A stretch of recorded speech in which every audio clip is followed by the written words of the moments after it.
Miss West. I teach sixth grade math. I'm located in room 106. A little bit about me. I'm married. My husband's name is Steve. We have a dog. His name is Osito. We love being outside and exploring together. In math this year, in my class, agendas will be posted on the whiteboard as well as in Schoology. There will be a new folder in Schoology posted giving the weekly itinerary. Your student needs these 5 things, and 2 of them are left in the classroom. Um, Pencil, math notebook, and math folder. Those are the 2 items stored in the classroom. They need to bring their Chromebook each day, and then a calculator, which was on their supply list, is encouraged. We don't use it every day, but if they do have that, it can be helpful. And then just a little bit about our class. Each day, halfway through the class period, we switch. I'm giving a mini lesson at the front of the classroom while the students sitting around the outside perimeter of the classroom are working on their independent practice on IXL.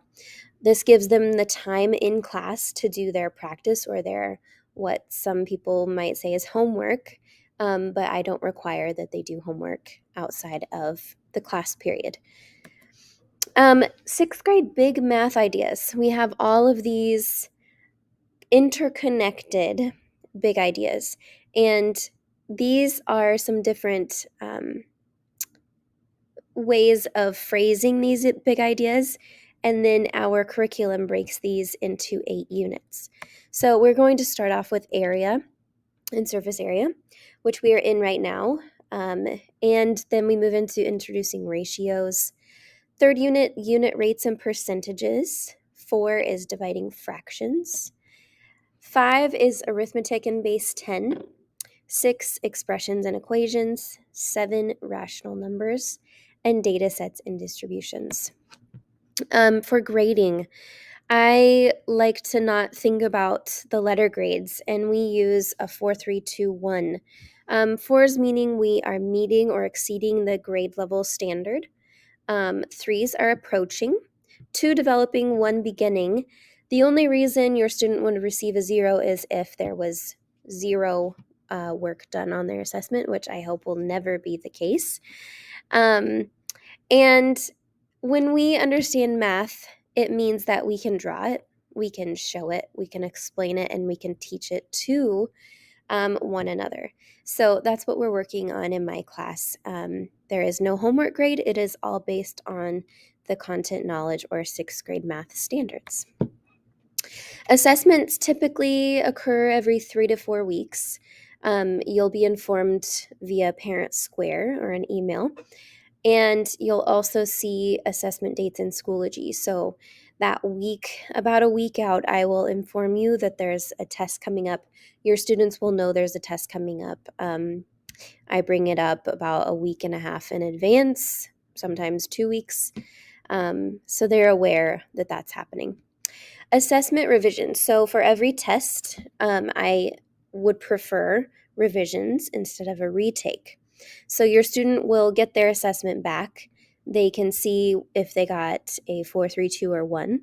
And anything less than a 3, I will want them to revise. And I'm going to first make sure that they have completed their IXL practice, their independent practice that is there to help prepare them for the test. So I'll be looking at that. If your student is in my study skills class, I will make sure that they have completed the Zern lessons before they try to make any revisions to the test. And these can be done on mid-unit assessments and end-of-unit assessments. Depending on the unit, some are longer than others, and they split them into 2 sections, mid-unit and end-of-unit. In our math class, we practice growth mindset, and we've talked about it a lot at the beginning of the year, but we continually talk about it throughout the year. Mistakes grow our brain, and the struggle and challenge is really good for us. So sometimes we want to give up, say that we are not math people, and that's just not true. Maybe we needed more time with it. Maybe if we approached math now, our brains would work differently and persevere and persist through the struggle.